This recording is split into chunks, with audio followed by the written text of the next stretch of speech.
What's up, Mortgage Coach community? Brian and I are recording this for the second time, and yes, I am a little pissed. But you know what? I'm excited. We are at the Housing Wire event. It's been amazing. The gathering, the best event in the mortgage industry in 2025, possibly the best event I've been to in my career. Brian, what do you think? Yeah, look, first of all, you can't beat the venue. I mean, the Broadmoor in Colorado Springs, maybe one of my top 5 favorite resorts anywhere in the world. In the world. And I've been to some pretty nice resorts. And so you can see it over our shoulder. That's a bad representation of what is a fabulous resort, and it looks fabulous just over our shoulder. So I think the event's been great. You know, I had the good fortune to present this morning as you were on yesterday, and so I appreciate the Housing Wire folks and Clayton and Diego and Brenna and the rest of the crowd inviting us here, one, as speakers, and two, they've done some nice work on some nice events and bringing us together. So Yeah, so guys, one of my highlights for the event was the presentation. We had Mr. Cooper, CEO, Redfin CEO, and we had the one and only CEO of Rocket. So we had what I think is one of the boldest, biggest moves in the history of housing, and we got to hear them unpack it. I thought it was a great presentation. look, I sat in. I didn't make every presentation yesterday or today, but that one I was anchored in my chair. Whether you heard something new or it validated something, did something stand out? Well, first of all, the fact that the three of them showed up to talk about kind of their collective vision stood out in and of itself. I think the entire industry, if you have an opportunity, I don't know if Housing Wire is going to publish that session. They'll or not. publish it. Yeah, you should take a look at it, because as I said when this thing got announced initially, I think, people ask me all the time, is this the end of the mortgage business? These guys are going to die? No, I don't think any of that. I think there's still plenty of loans for others, but I do think it's a watershed moment, and to use your term, I think it's one of the most significant events that's happened in our industry, certainly for a number of years, maybe all the way back to when Wells Fargo bought number 2 Prudential Home at the time, right?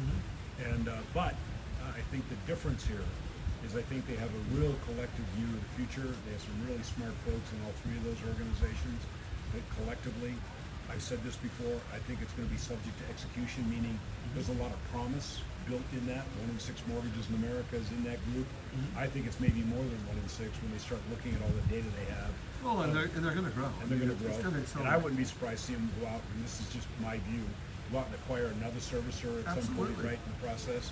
And I do think people still have the opportunity to compete with them, even with those customers that are collectively in-house, by being professional at what they do, having a plan, thinking about the consumer, delivering value to the consumer. And that's what you heard from Varun yesterday, was we want to deliver frictionless service at a competitive price with low fees, with done in a way that the consumer would expect it to be done in a professional approach, right? Now, they got to execute, they got to put it all together.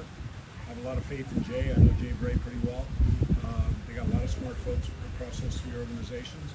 Now they got to go out and prove it, but I do think the industry has to think about that transaction. I think it's going to have some non-obvious impacts on the business, including originator comp over time, because look, that model doesn't pay the traditional level of compensation. They're going to compete with price. They're going to compete with low fees, and low price and low fees in our business means low revenue. And when low revenue is involved, you got to adjust your cost structure, and the biggest piece of cost you have in your structure today is sales comp. Yeah, no doubt. It was all mortgage executives need to watch that presentation. Also, Patty Arviola today was fantastic. Of course, they're clients of mine, big fans of what they've done.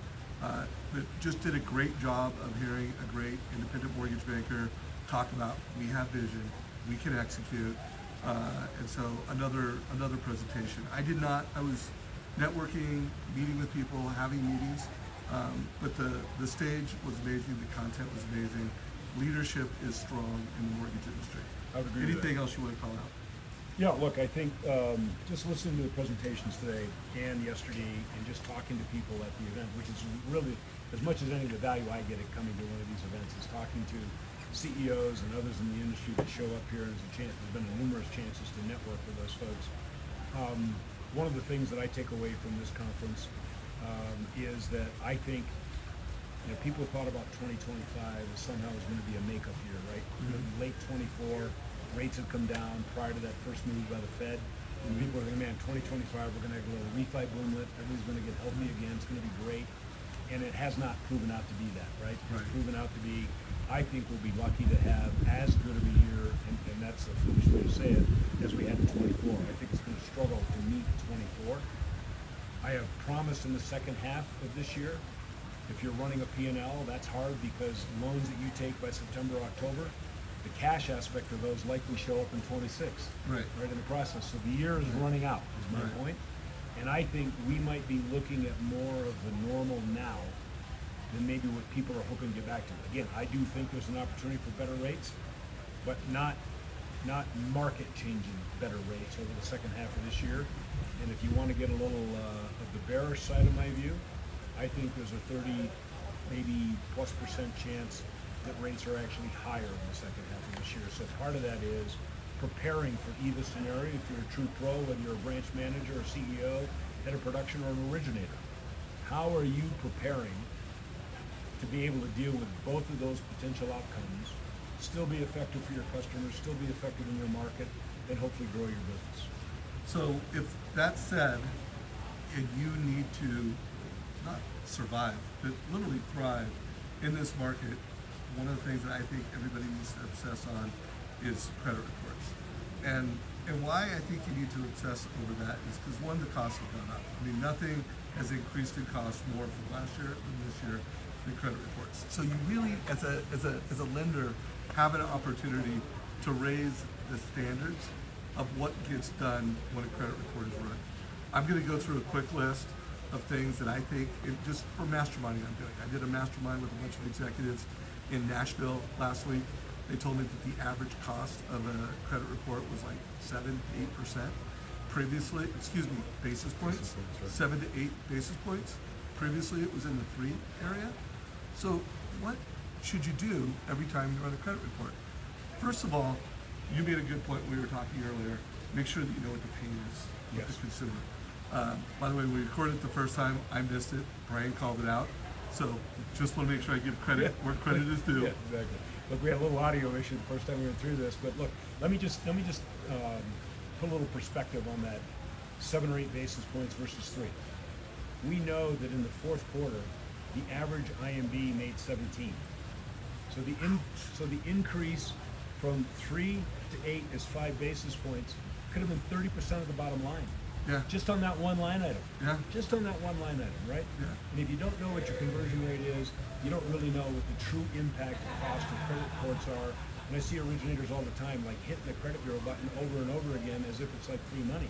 And it's not. And if you don't know who in your team is converting well, what they're spending, and you can't really articulate that in basis points per funded loan, you don't really know your business. Yeah, and guys, we're at halftime. So every executive here, every branch manager, let's measure loan officers' credit report to funding, and then put them in 3 boxes. What's the third performing the highest? Maybe even like what's the top 10 percentile? What are they doing? Who's in the bottom? Who's in the middle? And then network, mastermind on how do we improve that. But here's what I know: the loan officers that are performing the best, they're going beyond the transaction. Like they're making sure that they know the consumer's pain points. They know what the consumer's assumptions are. What do they want? What do they believe appreciation rate's going to do? What do they think are going to happen to interest rates? Like, they know what that consumer is assuming. Yeah, look, we were talking about this before. They also, one of the best questions I've ever heard, I got to give Jeremy Forcier, I know you interview often, credit for this, but one of the very first questions he asks consumers, and he tries to do as many as he can on Zoom so he can watch their face, see their eyes, and understand their reaction to this, is he asks the consumer, what are your fears? What's your greatest fear about this transaction? Whether it's a purchase, buying their first home, buying a second home, moving up, buying an investor home, or simply refinancing or doing a debt consol refi, what's your greatest fear in this transaction? And then here's the most important piece that he shared with an audience of mine. He shuts up and lets the consumer talk. And if he's got both consumers on the call, lets both consumers talk, understands their fears, but most importantly, captures that in his CRM so that he may be talking to that customer for the next 5 months. Maybe it's a quick deal, but maybe it's something that doesn't transact now, but he gets something like 20+% of his business come from leads that he's been nurturing for 6, 7, 8, 9, 10 months. But because he's built that relationship, understands their fears and concerns, he can then build solutions to those things to help overcome that and help them see, well, maybe buying what they feel is a stretch house today might be their smartest economic move, looking at the total cost of home ownership, looking at appreciation opportunities over time. You know, I see it in Nicole Ruth, I see it in others. They have this holistic approach to their approach with the consumer, done in a way that frankly, if you're concerned about the rocket deal and some of these things, that's a level of professionalism that I think really resonates with the consumer and helps them get where they are in terms of being great producers. And what they have in common, they're delivering how they solve that pain point with a mortgage coach, total custody officer. So make sure your loan officers are being measured, making sure that you're managing, making sure that you're sharing best practices. I'm going to put a link down below. I actually interviewed Jeremy today, and the topic was how to future-proof, how to AI-proof your mortgage career. Actually, I think the actual bill was how to AI-proof your mortgage career, and then it was with Jeremy Forcier. He just went through, gave a 20-minute presentation. He actually talked, I think he called it fear point selling. So you want to hear it firsthand? Link down below. Look, when I had Jeremy on one of the times he was on the weekly roadmap, he was sitting in front of his screens, obviously when we were doing the interview on the weekly roadmap.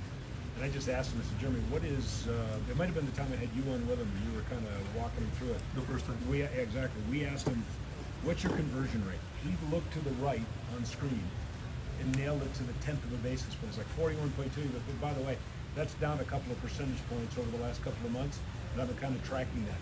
The sheer fact that he knew it, could see it, and it was current through like that morning, right? Yeah. Where he was year to date on that, and he knew that trended down. Yeah. That's the level of knowledge you have to have. People say, I don't have time to do that. No, you don't. You don't have time not to do it, right, in the process, and to understand what that is. And if you're a branch manager and you're running a P&L and you don't know in your 3 buckets that maybe this segment is way off the charts, you're feeding them leads, or they're getting leads, and they're converting at 2% or 5%, that's where your credit bureau cost is going through the roof, because people are pulling a bureau on the 85 or 90% that they're not converting. That then shows up in your closed loan conversion cost of credit. Came up, I interviewed Jim Deitch just recently. We called it Moneyball 2025, Moneyball Mortgage 2025. And Jim focused on that. You need to measure that. You need to be measuring basis points, net margin per loan officer. Some loan officers have more net margin than others. Some have more price concessions. All these things measure. So Brian, let's do this. I won't be interviewing now until sometime in July, and the end of June is halftime.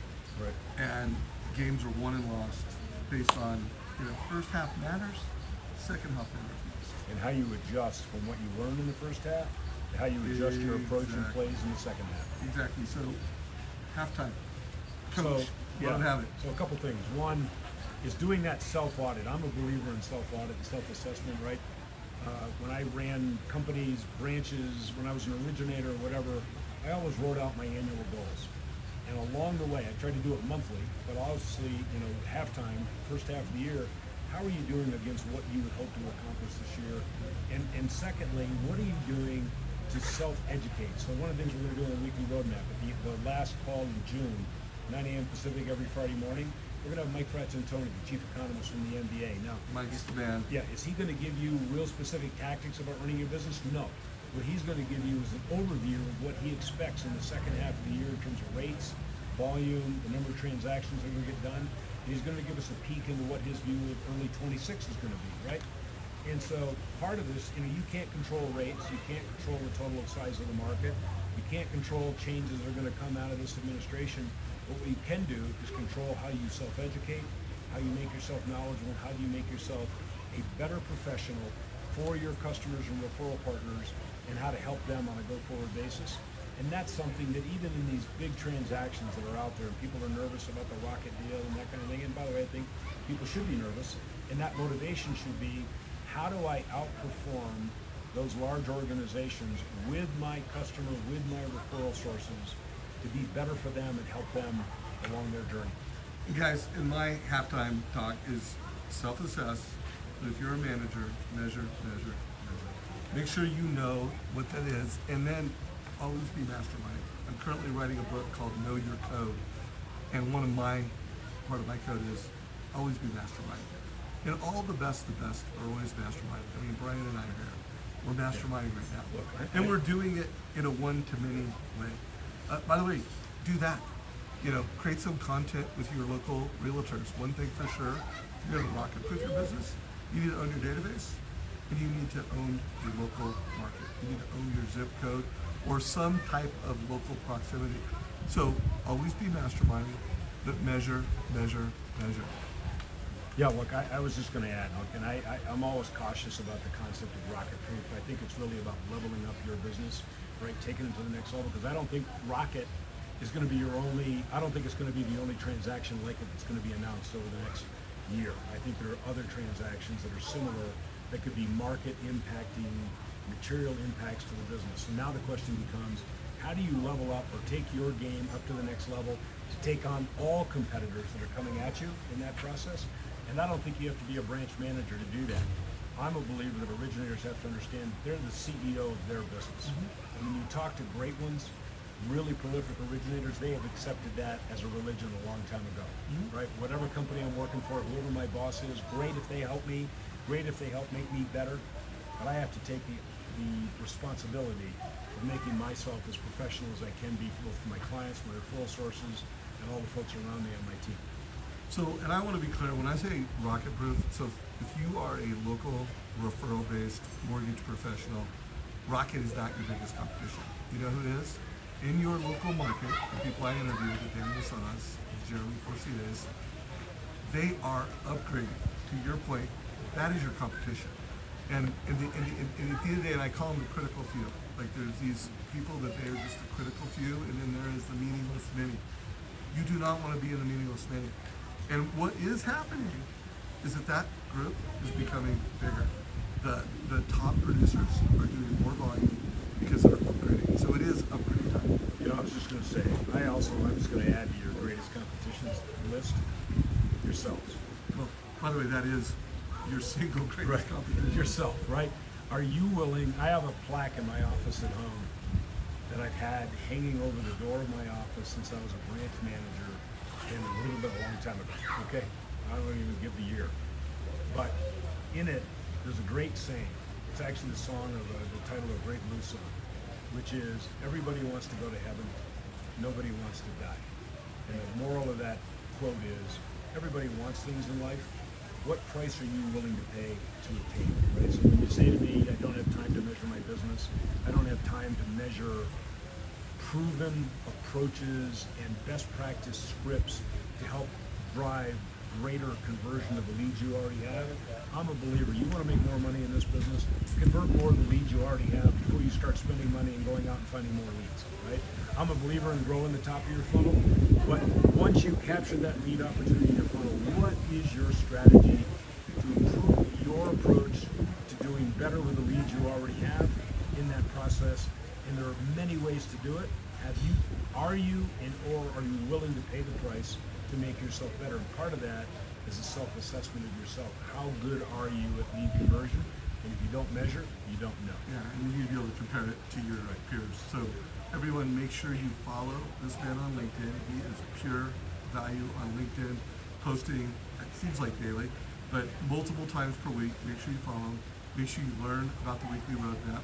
Brian is one of the most prolific sales leaders in the history of this business, and he's leading by example. Every week, 9 o'clock on Friday, he's putting on one of the best sales meetings in the mortgage industry. If you're a manager, he can help you make a better meeting. If you don't have a manager that puts on a meeting, you can literally have one of the best sales meetings in the history of the mortgage business every Friday, 9 o'clock Pacific. Follow him on LinkedIn. Google him. You could put it in ChatGPT, put Brian's name and weekly roadmap. I think you'll like what you see. I hope you get value. Anything else before we wrap? Look, I just harp on this concept of making yourself a better and better professional. If you want to level up against all competition coming at you, you have to invest the time, effort, and in some cases money to make yourself better. And here's the funny thing, Dave. Of all the tens of thousands of originators I've had the good fortune to work with through my career, it's the ones who are the top producers who tend to seek coaching, tend to seek training, tend to seek self-improvement more so. And so if you're not in that category, I can tell you, you want to change your outcome and your success, however you measure it, ask yourself, am I willing to pay the price that it takes to be better? Understand what that is. Whether you talk to Dave Savage, whether you have a coach that you use, whether you have a great branch manager who helps you with those things, level up on your own, say, take that responsibility yourself and look to find one thing that you can improve your business with this month, add another thing next month. You don't have to change the world. You have to change your business over time, right, in the process. Love it. Hey, make sure you subscribe to this channel. Make sure you follow it. Follow Brian. We hope you got value today. Thank you, Clayton Collins and the entire Housing Wire team for putting on such an extraordinary event. I mean, look at this background. The colors were even changing while we were doing it. I don't know if you noticed that. It was like, how the sun's kind of coming in and out. Is this? We're going to have a hard time beating this. But take care, y'all. Take care. Have a Thank great you. week.